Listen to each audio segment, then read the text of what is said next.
আর আমাকে একটা অনুরোধ করা হয়েছে। আজকে প্রচুর শিশুরা এখানে উপস্থিত। আপনি কি এমন একটা খুতবা দিতে পারবেন যেন আমরা তাদেরকে নামাজ পড়তে বলতে পারি? কারণ বাচ্চাগুলো এখন বেশিরভাগ সময় বাসায় কাটাচ্ছে, আর তারা তাদের পিতামাতার কথা শোনে না, নামাজ পড়তে বললেও পড়ে না। আপনি কি কোনোভাবে তাদেরকে নামাজ পড়ার জন্য অনুপ্রাণিত করতে পারবেন? আমি এই খুতবার নাম দিয়েছি বাচ্চাগুলোর সাথে আমাকে কথা বলতে দিন। আর এখানে উপস্থিত বাচ্চাদের আমি যা করতে বলবো, তোমাদের যাদের নামাজ পড়তে কষ্ট হয়, পড়তে ইচ্ছা করে না, আর তোমাদের আম্মুরা বকাঝকা করে এবং বলে ওঠো নামাজ পড়ো, তোমরা এখন ছুটিতে আছো, এখন তো কোনো অজুহাত নেই, যাও মসজিদে যাও, তোমরা তখন অনিচ্ছা সত্ত্বেও ওঠো আর মনে মনে বলো আম্মা আপনি একটু থামতে পারবেন, খুবই বিরক্তিকর। এমনকি যখন নামাজে দাঁড়াও আল্লাহু আকবার বলে চোখ এদিক ওদিক ঘোরাতে থাকো, তোমরা এটাই করো। এখন পিতামাতাদের উদ্দেশ্যে কিছু কথা বলছি। যদি আপনার বাচ্চাদের জোর করে নামাজ পড়ান, চাপ প্রয়োগ করে নামাজ পড়ান, বকাঝকা করে নামাজ পড়ান, তখন তারা হয়তো কোনো মতে নামাজ পড়ে, আর তাদের বয়স 13, 14, 15। তাদের নামাজ পড়া দেখে আপনার হয়তো ভালো লাগে, কিন্তু তারা তো নামাজ উপভোগ করে না। আর এই ধর্ম আসলে বাহ্যিক ধার্মিকতা নিয়ে নয়, এই ধর্মের মূল নির্যাস হলো অন্তরের ধার্মিকতা। তাই দৃষ্টিনন্দন কোনো একটি কাজ আমার চোখের সামনে হচ্ছে বলেই যে আমরা আমাদের বাচ্চাদেরকে দিয়ে ভালো কিছু অর্জন করে ফেলেছি তা কিন্তু নয়। এক দৃষ্টিতে এটা ভালো, কিন্তু এটা তো কৃত্রিম, এটা বাহ্যিক। যেন সুন্দর একটা গাছ, কিন্তু ভিতরটা ফাঁকা।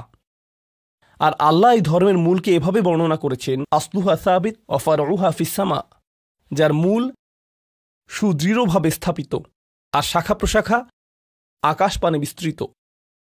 যখন কোনো মানুষ নামাজ নিয়ে অলসতা করে, আমি 3-4 বছরের বাচ্চা সম্পর্কে কথা বলছি না, এবং আমি 6 বছরের কাউকে নিয়েও কথা বলছি না। আমি এমন বাচ্চাদের নিয়ে কথা বলছি যারা এখন বুদ্ধিসম্পন্ন, বাবা পুত্র বা কন্যা মিলে একই লেভেলের ভিডিও গেম খেলতে পারে, তারা একই ধরনের টিভি শো দেখতে পারে, তারা এমন একটি লেভেলে পৌঁছে গেছে যে তারা এখন উচ্চ স্তরের বিষয়গুলো হৃদয়ঙ্গম করতে পারে। আপনার যেসব বিষয়ে আগ্রহ আছে তার কিছু কিছুতে তাদেরও আগ্রহ আছে। টিভিতে আপনি যদি কোনো খেলা দেখেন, তারাও আপনার সাথে দেখে। কিছু কিছু বিষয়ে তারা বুদ্ধিগত দিক থেকে আপনার সমপর্যায়ের। অবশ্যই তারা শিশু, তাদের ব্রেইন এখনো পুরোপুরি পূর্ণতা পায়নি, এখনো কম ক্ষমতা সম্পন্ন, কিন্তু কিছু পর্যায়ে তারা ইতিমধ্যে বুদ্ধিমান সত্তা হয়ে গেছে এবং এখন তারা নিজস্ব সিদ্ধান্ত নেওয়ার ক্ষমতা প্রদর্শন করছে। তারা নিজের জন্য চিন্তা করতে পারে এবং বুদ্ধিমান প্রশ্ন করতে পারে। অতএব নবীন কিশোর কিশোরীরা, তোমরা যারা শ্রোতাদের মধ্যে বসে আছো, তোমাদের শিশু হিসেবে সম্বোধন করছি না, আমি তোমাদের কিশোর কিশোরী হিসেবে সম্বোধন করছি। মনে করো তোমাদের বাবা তোমাদের সাথে কথা বলছে, বা তোমাদের মা তোমাদের সাথে এই খুতবায় কথা বলছে। আমি ধরে নিচ্ছি যে আমি আমার নিজের সন্তানদের সাথে কথা বলছি এই খুতবায়। আমি মিম্বারে না, আমি বাসায় বসে আমার বাচ্চার সাথে কথা বলছি। তখন আমি কিভাবে তাদেরকে নামাজ পড়তে বলবো? প্রথম যে বিষয়টা বলে আমি কথা শুরু করতে যাচ্ছি তা হলো, প্রিয় সন্তান, এমন একটি সময় ছিল যখন আমি তোমার কথা জানতাম না, তোমার সাথে আমার কোনো সম্পর্ক ছিল না, তোমার কোনো অস্তিত্ব ছিল না, আমি তোমার ব্যাপারে কোনো পরোয়া করতাম না, তোমার কথা কখনো চিন্তা করতাম না, তুমি আমার নিকট কিছুই ছিলে না। লাম ইয়াকুন শাইআম মাযকুরা। কোরআন বলছে মানুষের জীবনে এমন একটা সময় ছিল যখন কেউ তাকে স্মরণ করত না, একেবারেই না। আমি তোমাকে একটুও ভালোবাসিনি, কারণ তুমি আমার নিকট জিরো ছিলে, কিছুই না। কিন্তু হঠাৎ করে আমার জীবনে তোমার আগমন ঘটল। এমনকি যখন আমি জানতে পারলাম যে তোমার মা তোমার জন্ম দিবে, যখন সে তার পেটের মধ্যে তোমাকে বহন করে চলছিল, এমনকি তোমার মাও ভাবত কেমন হবে আমার সন্তানটা, কিন্তু আমার কোনো ধারণাই ছিল না, আমার কাছে কোনো তথ্য ছিল না। আমার একটা অংশ এই ভয়ে থাকতো যে তুমি হয়তো আমার মতো হবে, কিন্তু আমার কোনো ধারণাই ছিল না কেমন মানুষ হবে তুমি। এমনকি তুমি যখন একটু একটু করে বড় হচ্ছিলে, তুমি যখন একদম ছোট বাচ্চা ছিলে, আমি আসলে জানতাম না তুমি কে। আমি শুধু জানতাম তোমাকে খাওয়াতে হবে, আর মাঝে মাঝে তোমার থেকে দুর্গন্ধ আসতো। এছাড়া তোমার সম্পর্কে আমি তেমন কিছুই জানতাম না। এখন তুমি যেহেতু বড় হয়ে উঠছো, এখন আমরা পরস্পর কথা বলতে পারি এবং যোগাযোগ করতে পারি। তুমি স্কুলে যাচ্ছ, আমরা একই বাড়িতে বাস করি। আমি শুধু তোমাকে জানাতে চাচ্ছি, আমাদের মধ্যে এই সম্পর্কটি সবসময় বর্তমান ছিল না। আমি তোমাকে আরও জানতে চাই, এই সম্পর্কটি সবসময় বর্তমান থাকবেও না। খুবই অল্প কিছু সময়ের জন্য আমরা দুজন একত্রে থাকব, আর অল্প কিছু দিনের মধ্যেই তুমি পুরোপুরি বড় হয়ে যাবে, তুমি যুবক হওয়ার পথে। এটা খুব দূরের জিনিস না। বস্তুত তোমার বাচ্চাকাল থেকে এখন পর্যন্ত সময়টাকে আমার কাছে 1 মাসের মতো মনে হয়। চোখের পলকে তুমি এখনকার তুমি হয়ে গেছো। কিছু বুঝে উঠতে উঠতেই তুমি বড় হয়ে যাবে। একদিন ইউনিভার্সিটিতে যাবে, চাকরি করবে, বিয়ে করবে, এর সব কিছুই ঘটবে ইনশাআল্লাহ, যদি আল্লাহ ইচ্ছে করেন। যখন ওই ব্যাপারগুলো ঘটবে, তখন আমাদের সম্পর্কটা আর আজকের মতো থাকবে না। বাড়িতে এসে তুমি আমার কাছে ছুটে আসবে না, তুমি আমার সাথে সময় কাটাবে না। তোমার নিজের চাকরি থাকবে, পরিবার থাকবে, স্ত্রী থাকবে বা স্বামী থাকবে, তোমার তখন নিজের জীবন থাকবে। সুতরাং আমাদের হাতে একত্রে যে সময়টুকু আছে তা খুবই সীমিত। এমনকি এই সময়টুকুতেও তোমার স্কুল আছে, আমার চাকরি আছে, আমাকে বাজার করতে হয়। আমাদের হাতে হয়তো দৈনিক 20 মিনিট সময় থাকে সত্যিকারের কথা বলার। আমাদের একসাথে অতিশয় সংক্ষিপ্ত কিছু সময় থাকে। তুমি যখন বড় হয়ে যাবে তখন আমার সম্পর্কে তুমি শুধু আমাদের একত্রে কাটানো ওই গুটিগত মুহূর্তগুলোর কথাই স্মরণ রাখবে, কারণ আমাদের কাছে একত্রে কাটানোর মতো 24 ঘন্টা নেই, আমাদের নেই। তো মোট কথা, প্রথম যে জিনিসটি আমি তোমাকে জানাতে চাই তা হলো, আমি তোমাকে কোনো মতে চিনি। আমি জানি আমরা একত্রে বাস করি, কিন্তু আমি সত্যিই তোমার সম্পর্কে খুবই অল্প জানি। কেন জানো? কারণ কোনো মানুষ অন্য কোনো মানুষকে সত্যিকার অর্থে চিনে না। তুমি যা যা চিন্তা করো তার সবটা তো আমাকে বলো না, আর আমিও নিজের চিন্তার সবকিছু তোমাকে জানাই না। কিন্তু এমন এক সত্তা আছেন যিনি তোমাকে চিনতেন, এমনকি যখন তুমি আমার নিকট কিছুই ছিলে না তখনও। এমন এক সত্তা আছেন যিনি তোমাকে তখনও ভালোবাসতেন যখন সৃষ্টি জগতের কেউই তোমাকে ভালোবাসতো না, এই জগতের কেউই তোমাকে স্নেহ করতো না। এমন এক সত্তা আছেন যার সাথে তোমার সম্পর্কটা আগামীতেও থাকবে, যদিও তোমার আমার সম্পর্ক আগামীতে পরিবর্তিত হতে যাচ্ছে। ছোটবেলায় আমার বাবার সাথে আমার এক ধরনের সম্পর্ক ছিল, কলেজে পড়ার সময় তার সাথে সম্পর্কটা অন্য ধরনের ছিল, আর এখন তার সাথে আমার সম্পর্কটা সম্পূর্ণ ভিন্ন রকম। যদিও আমরা একই মানুষ আছি, কিন্তু আমাদের সম্পর্কে আমূল পরিবর্তন এসে গেছে। কিন্তু একজন এমন আছেন যিনি সর্বদা তোমাকে ভালোবেসে গেছেন, তোমাকে নিরাপত্তা দিয়ে গেছেন, তোমার ভালোর জন্য পরিকল্পনা করে গেছেন, তোমার যত্ন নিয়েছেন একেবারে শুরু থেকেই, আর তিনি সব সময় তা করে যাবেন। আর সেই সত্তা আমি নই, আমি তোমার জীবনের একটা পর্ব মাত্র। এটা সুন্দর একটা পর্ব যা আল্লাহ তোমাকে আমাকে একত্রে দান করেছেন, কিন্তু এটা কোনো স্থায়ী পর্ব নয়।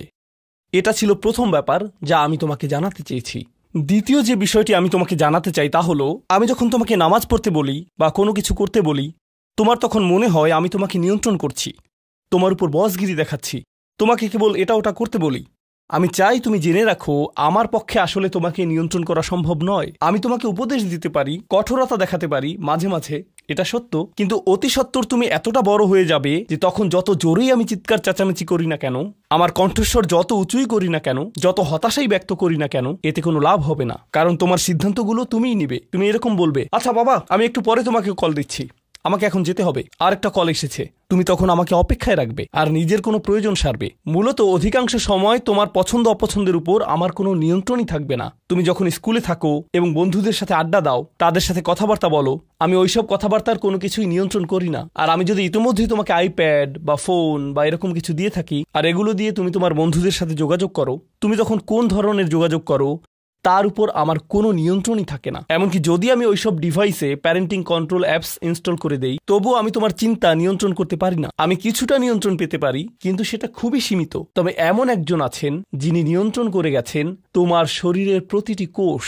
একসময় তুমি যে মাইক্রোস্কোপিক তরল পদার্থ ছিলে, সেটাও তিনিই নিয়ন্ত্রণ করে গেছেন, যা তোমার মায়ের গর্ভে বড় হচ্ছিল, যা নিয়ন্ত্রণ করছিল তোমার জেনেটিক ক্রোম, যার উপর ভিত্তি করে তোমাকে সৃষ্টি করা হয়েছে। কেমন হবে তোমার শরীরের রং, তোমার চুলের আকৃতি, তোমার চোখ, তোমার বুদ্ধি কেমন হবে, তুমি কতটা লম্বা বা বেটে হবে, এর সবকিছুই তিনিই নিয়ন্ত্রণ করে গেছেন। তোমার উপর আসলে তার নিয়ন্ত্রণ আছে, আমার নয়। আমার একটি কথা মনে পড়ে গেল, যা রাসূল সাল্লাল্লাহু আলাইহি সাল্লাম তার মেয়ে ফাতিমা রাদিয়াল্লাহু আনহাকে বলেছিলেন, ইয়া ফাতিমাতু বিনতি মুহাম্মদ ইত্তাকিল্লাহ ফা ইন্নী লা আমলিকু লাকি মিনাল্লাহি শাইআ। ও ফাতিমা, মুহাম্মাদের কন্যা, আল্লাহর ব্যাপারে সচেতন থাকো। আল্লাহর নিকট আমার কোনো কর্তৃত্ব থাকবে না তোমার ব্যাপারে। এখন আমরা পরবর্তী পয়েন্টে এসে গেছি, যা এই কথার সাথে সম্পর্কিত। আমার যেহেতু নিয়ন্ত্রণ নেই, সত্য হলো তোমার ব্যাপারে আমি যতই সংরক্ষণশীল হই না কেন, আর আমি চাই যে তুমি ভালো করো, তবুও তোমার ভালো আমি নিয়ন্ত্রণ করি না, আর আমি এর জন্য দায়বদ্ধও নই। আল্লাহ প্রতিটি মানবকে তার নিজের জন্য দায়বদ্ধ করে সৃষ্টি করেছেন। দেখো, তুমি যদি ট্রাফিক আইন লঙ্ঘন করো, যদি একদিন ড্রাইভিং লাইসেন্স পাও এবং এরপর রাস্তায় লাল বাতি উপেক্ষা করে চলে যাও, পরে পুলিশ তোমাকে ধরলো, তখন তো তুমি বলতে পারবে না, আপনি একটু আমার বাবার সাথে কথা বলতে পারবেন না। তোমার নিজেকেই এই পরিস্থিতির মোকাবেলা করতে হবে। তোমার ইউনিভার্সিটি প্রফেসর যখন তোমাকে ফেল মার্ক দিবে, তখন তো বলতে পারবে না, একটু থামুন, আমার মাকে একটু কল দেই। না, তুমি নিজেই এই ফেইলের জন্য দায়ী। আইনের কোর্টে তোমার কাজের জন্য তুমি দায়ী। ইউনিভার্সিটিতে তোমার পাস ফেলের জন্য তুমি দায়ী। তোমার চাকরিতে তুমি তোমার জন্য দায়বদ্ধ। তোমার স্বাস্থ্যের ক্ষেত্রে তুমি কি আহার করো, তুমিই তোমার জন্য দায়বদ্ধ। নিজেকে যে কোনো বিপদে ফেললে এবং নিজের কোনো ক্ষতি করলে তুমি দায়বদ্ধ তোমার জন্য। তোমার বয়স যত বাড়বে, তোমার স্বাধীনতা যত বাড়বে, তোমার দায়বদ্ধতাও তত বৃদ্ধি পাবে। কেউ তোমাকে নিয়ন্ত্রণ করবে না এবং তোমার কাজের জন্য অন্য কেউ দায়ী হবে না। লা তাজিরু ওয়াজিরাতুন উযরা উখরা। কোনো ভার বহনকারী অন্যের ভার বহন করবে না। আমি আসলে তোমার জন্য দায়ী নই। আর শেষ বিচারের দিন আমরা প্রত্যেকে সম্পূর্ণ একাকী আল্লাহর সামনে উপস্থিত হব। এখন এই দুনিয়াতে আমরা একসাথে একত্রে বসবাস করছি, আমরা একই পরিবারের সদস্য, আমরা কোলাকুলি করি, আমি আমৃত্যু তোমাকে ভালোবাসি, আমি সর্বদা তোমাকে নিয়ে চিন্তা করি। কিন্তু সামনে এমন একটা দিন আসছে যেদিন আমরা আমাদের সমগ্র অস্তিত্বের সবচেয়ে নিঃসঙ্গ সময় পার করব। বস্তুত শেষ বিচারের দিন তুমি যদি আমার কাছে দৌড়ে আসো, এমন হতে পারে যে আমি তোমার থেকে দৌড়ে পালাবো। তোমাকে চিনি না আমি, দূর হও আমার কাছ থেকে। আমি এখন আমার হিসেব নিয়ে চিন্তিত, কারণ তোমার সাথে আমার সম্পর্কটি ছিল সামান্য কয়েকটি ক্ষুদ্র সেকেন্ডের জন্য। আল্লাহর সাথে সম্পর্কের তুলনায় যে সম্পর্কটি আরো অনেক বড়, অনেক বেশি পুরনো, আর ওটা থাকবে আরো বেশি সময় ধরে। আমাকে এখন ওই সম্পর্কটা নিয়ে ডিল করতে হবে শেষ বিচারের দিন। অতএব আমাদের এই সম্পর্কটি ইয়াউমা ইয়াফিরুল মারউ মিন আখিহি ওয়া উম্মিহি ওয়া আবিহি, এই ধরনের সব আয়াত। লোকটি পালাবে তার মা থেকে, তার বাবা থেকে, তার ছেলে মেয়েদের থেকে, তার ভাই বোনদের থেকে, তার স্ত্রী বা স্বামী থেকে। কেউ কেউ ভাবছেন স্ত্রী থেকে পালানো, এটা তো আমি বর্তমানেও করি। তো পরবর্তী যে বিষয়টি আমি তোমাকে জানাতে চাই তা হলো, আমি তোমার কাছ থেকে সম্মান অনুভব করতে চাই, ঠিক যেভাবে তুমিও আমার প্রদত্ত যত্ন অনুভব করতে চাও। তুমি যখন কাউকে ভালোবাসো তখন কেমন যেন তার কাছে তোমার একটা চাহিদা তৈরি হয়। আমার নিকট তোমার চাহিদা হলো বাসার সমস্ত প্রয়োজন ঠিকমতো মেটানো হচ্ছে তো, আমার দায় দায়িত্বের অন্তর্ভুক্ত। আমার কাছে তোমার চাহিদা হলো আমি যেন কারেন্ট বিল প্রদান করি, ঘরের এসিটা যেন কাজ করে। তুমি চাও আমি যেন তোমার স্কুলে যাওয়া নিশ্চিত করি, তুমি চাও আমি যেন তোমাকে জামা কাপড় কিনে দেই। এগুলো আমার দায়িত্ব। আর আমি চাই তুমি যেন আমাকে কিছুটা সম্মান প্রদর্শন করো এবং শ্রদ্ধা দেখাও এবং আমার কথা শোনো। এগুলো তো সবাই বুঝে, কিন্তু আল্লাহর সাথে তোমার সম্পর্কটা অন্যরকম।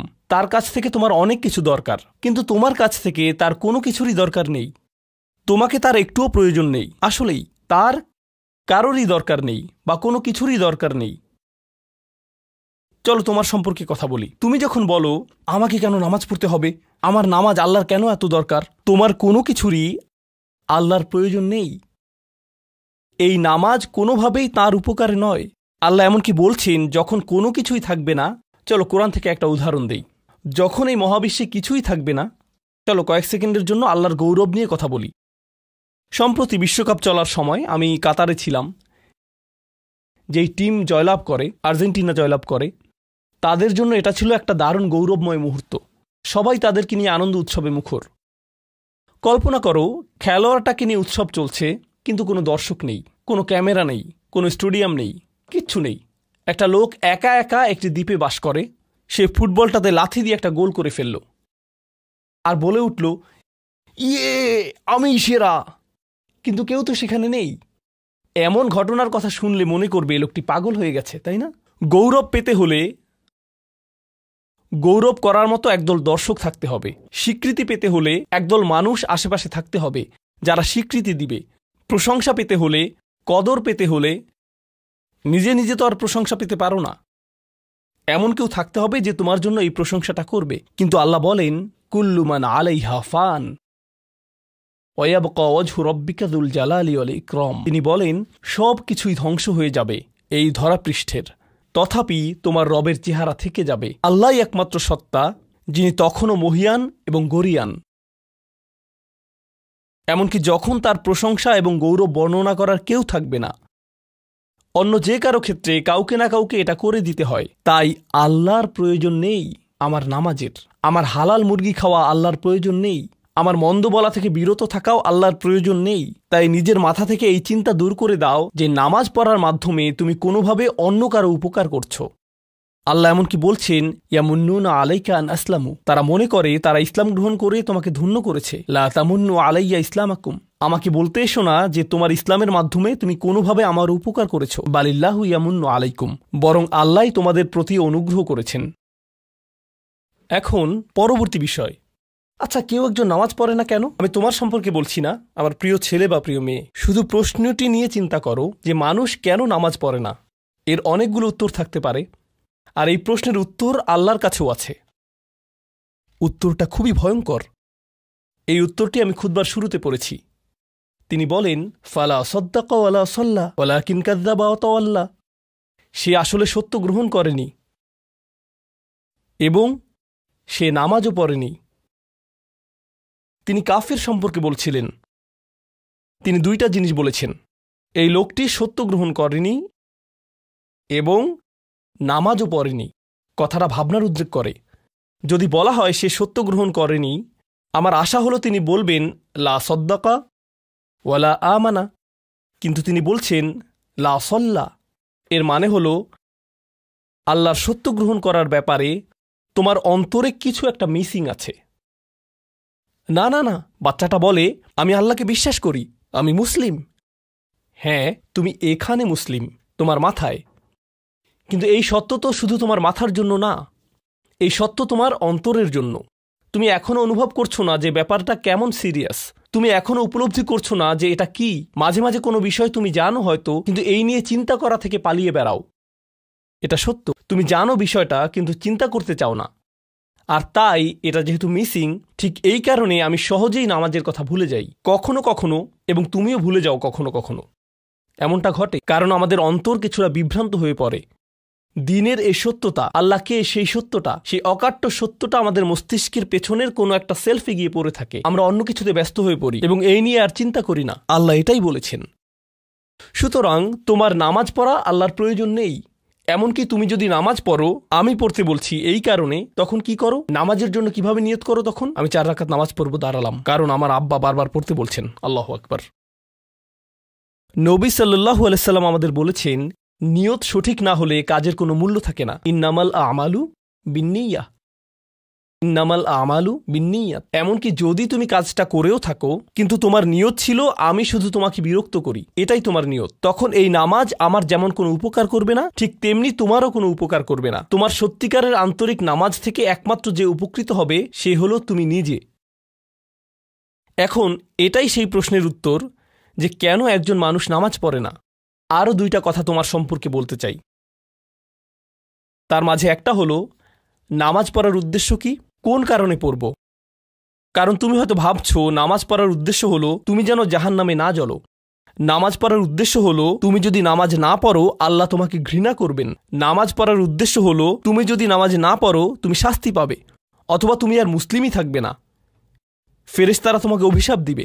সমস্ত নেতিবাচক বিষয়। আল্লাহ ওই সমস্ত উদ্দেশ্যের কথা উল্লেখ করেননি। নেতিবাচক কিছু থেকে মুক্তি পাওয়া নামাজের মূল উদ্দেশ্য নয়। নামাজের মূল উদ্দেশ্য হলো ইতিবাচক কিছুর দিকে ছুটে চলা, এটাই নামাজের উদ্দেশ্য।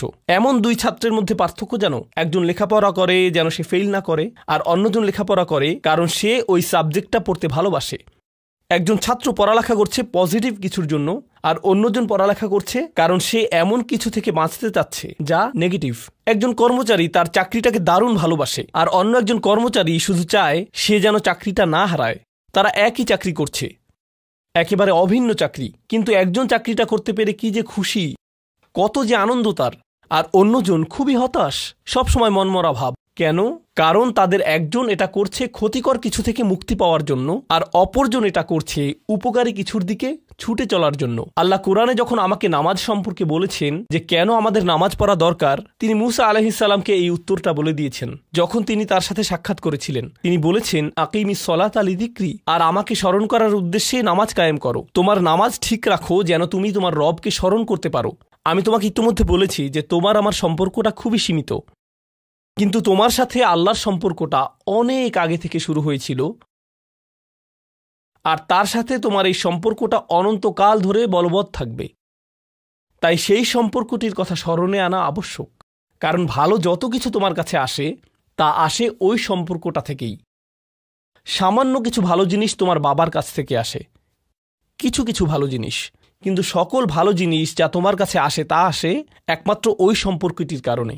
যদি তুমি চাও সকল উপকারী জিনিস তোমার জীবনে অবস্থান করুক, তখন তোমাকে অবশ্যই তার কথা স্মরণ করতে হবে যার নিকট থেকে সকল কল্যাণের আগমন ঘটে, যার নিকট থেকে সকল নিয়ামতের আগমন ঘটে, সকল রিজিকের আগমন ঘটে, সকল হেদায়েতের আগমন ঘটে। আর তাই আল্লাহ বলছেন সর্বোত্তম যে উপায়ে তুমি এটা করবে তা হলো নামাজের মাধ্যমে তুমি আমাকে স্মরণ করবে। এজন্যই তোমার নামাজ পড়া দরকার। আচ্ছা, পরিশেষে এজন্যই তোমার এটা করা উচিত, কিন্তু তুমি এটা করছো বলেই সঠিক নিয়ত সহকারে। আল্লাহ বলছেন কেবল এখানেই শেষ নয়, এর কিছু উপকারিতাও আছে। কিছু ভালো জিনিস তোমার পথে আসবে যখন তুমি সত্যি সত্যি আল্লাহকে স্মরণ করবে, যখন তুমি আল্লাহকে স্মরণ করবে যেভাবে তিনি চান সেভাবে, আর যে উপায়ে তিনি চান তা হলো এই নামাজগুলোর মাধ্যমে। তুমি যদি এটা করতে পারো, আল্লাহ বলছেন ইন্না সলাতা তানহা আনিল ফাহশা ওয়াল মুনকার। এমনকি এই আয়াতেও ওয়ালা যিকরুল্লাহি আকবার, তিনি বলছেন নামাজের মধ্যে এই উপকারটি আছে যে এটা তোমাকে অশ্লীলতায় পড়ে যাওয়া থেকে রক্ষা করবে। কারণ অশ্লীলতা তোমার চারপাশে বিরাজমান, আর আমি প্রিয় পুত্র তোমাকে এটার সম্মুখীন হওয়া থেকে রক্ষা করতে পারবো না। অশ্লীলতা তোমার ফোনে, অশ্লীলতা তোমার স্কুলে, অশ্লীলতা তোমার বন্ধুদের মাঝে, অশ্লীলতা ঈদের অনুষ্ঠানে, যখন কোনো কর্নারে গিয়ে বন্ধুদের সাথে আড্ডা দাও, অশ্লীলতার উপস্থিতি তুমি সর্বত্র দেখতে পাবে। প্রতিবার যখনই তুমি অশ্লীলতার দিকে এগিয়ে যাবে, তোমার অন্তর ক্ষতিগ্রস্ত হয়ে পড়বে। আর আল্লাহ বলছেন যদি তুমি এই নামাজগুলো আদায়ে যত্নবান হও, এগুলো তোমাকে অশ্লীলতার করাল গ্রাস থেকে রক্ষা করবে। একবার যদি তুমি অশ্লীলতায় ডুবে যাও, তখন তুমি হয়ে পড়বে যেমন তুমি যদি দূষিত বাতাসে নিঃশ্বাস নাও, প্রথম তোমার কাশি আসবে, কিন্তু যদি এতে বেশিক্ষণ অবস্থান করো, একসময় এতে তুমি অভ্যস্ত হয়ে পড়বে। অশ্লীলতাও ঠিক এরকম, এতে আকণ্ঠ নিমজ্জিত থাকলে একসময় এটাকে আর বড় অপরাধ বলে মনে হবে না, নিজেকে এর থেকে রক্ষা করার কোনো গরজ অনুভব করবে না আর, কারণ তোমার প্রতিরোধ ব্যবস্থা দূষিত হয়ে গেছে। এরপর তুমি এমনকি আরও বিষাক্ত আচরণের জন্য প্রস্তুত হয়ে যাবে, এমনকি আরও জঘন্য বিষয় ওয়াল মুনকার, এমনকি আরও ঘৃণ্য কাজও তোমার দ্বারা সম্পন্ন হয়ে যেতে পারে। অধঃপতনের অতল গহ্বরে হারিয়ে যাওয়া থেকে এই নামাজগুলো তোমাকে রক্ষা করবে। এই জন্যই তোমার নামাজ পড়া দরকার, এই সমস্ত কারণেই তোমার নামাজ পড়া প্রয়োজন। আমি বলেছি এই জন্য না। এই সমগ্র ভ্রমণের শেষে সিদ্ধান্তটা সম্পূর্ণরূপে তোমার, কারণ আল্লাহ হয়তো আগামীকালই আমাকে নিয়ে যেতে পারেন, আল্লাহ হয়তো আমাকে 1 বছরের মধ্যেই নিয়ে যেতে পারেন। তোমার এবং আমার মাঝে যে এই সম্পর্কটা বর্তমানে আছে, এমনকি যদি আমরা 100 বছরও বাঁচি, আমরা এর চেয়ে বেশি বাঁচতে পারবো না। একটা সময় আছে যখন এর সমাপ্তি ঘটবে, কিন্তু ওই সম্পর্কটি, তুমি যদি সত্যিই ওই সম্পর্কটি সম্মান করতে চাও, নামাজ পড়ো। তোমার প্রতি এটাই আমার উপদেশ। এখন আমি পিতামাতার উদ্দেশ্যে কথা বলবো। এটা হবে ছোট্ট একটা রিমাইন্ডার আমার জন্য এবং আমাদের সবার জন্য, আমাদের পিতামাতাদের জন্য। সন্তানাদি আল্লাহ প্রদত্ত একটা নিয়ামত। তাদেরকে এজন্য দেওয়া হয়নি যেন আমরা তাদের নিয়ন্ত্রণ করতে পারি। যত বেশি আমরা তাদেরকে নিয়ন্ত্রণ করতে চাইব, তত বেশি হতাশ হব সকল অবস্থাতেই। আমি দেখেছি এমনটা, বিশেষ করে যে পরিবারগুলো তাদের সন্তানদের দিনের সুরক্ষা করতে চায়, তারা যত বেশি সন্তানদের উপর জোর করে দিন চাপিয়ে দিতে চায়, তত বেশি ওই ছেলেমেয়েগুলো অদ্ভুত সব উপায়ে বিদ্রোহ প্রকাশ করে। কারণ যে বিষয়টা আল্লাহ চান আপনি তাদেরকে প্রদান করুন, আপনার ছেলেমেয়েদের কাছে আপনার যে সুযোগ আছে সেটা তাদেরকে আপনার আদেশ নিষেধ মানতে বাধ্য করার জন্য নয়। সুযোগটা এই জন্য দেয়া হয়েছে যেন আপনি তাদেরকে এমন সব বিষয়ে চিন্তা করাতে পারেন যা শুধু আপনার পক্ষেই চিন্তা করানো সম্ভব। তাদেরকে এমন সব বিষয়ে পছন্দ করাতে পারেন যা শুধু আপনার পক্ষেই পছন্দ করানো সম্ভব।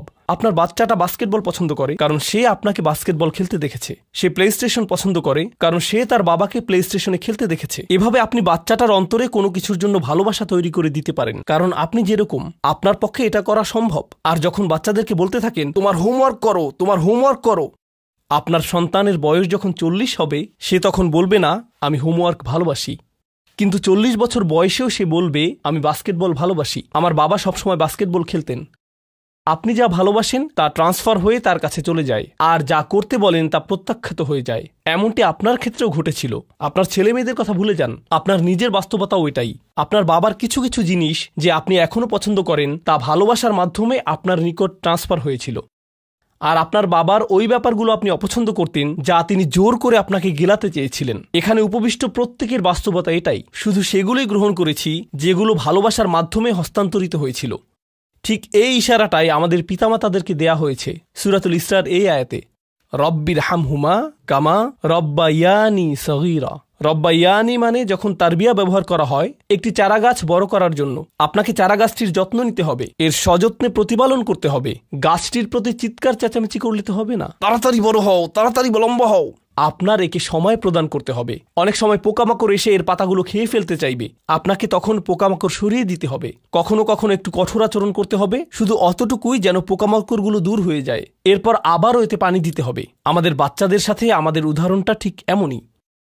ঠিক এ কারণেই আমরা আমাদের মাতা পিতার জন্য এই দোয়াটা করি। আমি দোয়া করছি আল্লাহ যেন আমাদের সন্তানদেরকে হিদায়াত দান করেন, যা শুধু তার পক্ষেই দেয়া সম্ভব। দোয়া করছি আল্লাহ তাদের অন্তরে ইস্তিকামা প্রদান করুন, যেন তারা তাদের জীবনে সঠিক সিদ্ধান্ত নিতে পারে। আরও দোয়া করছি আল্লাহ তাদেরকে ইব্রাহিম আলাইহিসসালামের দোয়ার মতো করুন, যা তিনি আমাদের সবার জন্য করেছিলেন, রব্বি জাআলনি মুকিমাস সালাতি ওয়া মিন যুররিয়াতি। হে আমার রব, আমাকে সালাত কায়েমকারী বানান এবং আমার বংশধরদের মধ্য থেকেও। আল্লাহ তাআলা এখানে উপস্থিত পিতামাতাদেরকে, আমাকে সহ সবাইকে এমন দৃষ্টান্তে পরিণত করুন যে আল্লাহকে ভালোবাসে এবং যে নামাজকে ভালোবাসে, যেন আমাদের ছেলেমেয়েরা নামাজের প্রেমে পড়ে যায় আমরা যেভাবে নামাজকে ভালোবাসি তা দেখে। বারাকাল্লাহু লি ওয়া লাকুম ফিল কুরআনিল হাকিম ওয়া নাফা'নি ওয়া ইয়্যাকুম বিল আয়াতি ওয়াজ যিকরিল হাকিম।